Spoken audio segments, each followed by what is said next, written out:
పెద్దలు చెబుతుంటారు, బాగా ఆనందంలో ఉన్నప్పుడు గాని లేదా కోపంలో ఉన్నప్పుడు గాని ఎటువంటి నిర్ణయాలు తీసుకోకూడదు అని.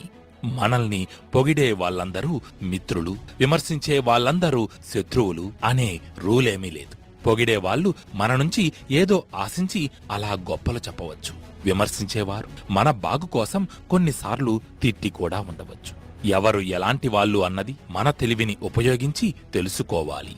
ఈ ప్రపంచంలో దేనికి లేని శక్తి డబ్బుకు ఉంది. ఆ డబ్బు సంపాదించే తెలివి నీలో ఉంటే ఈ ప్రపంచమే నీకు దాసోహమవుతుంది. సులువుగా లభించిన గెలుపు కన్నా కష్టపడి సాధించిన విజయానికే విలువ ఎక్కువ.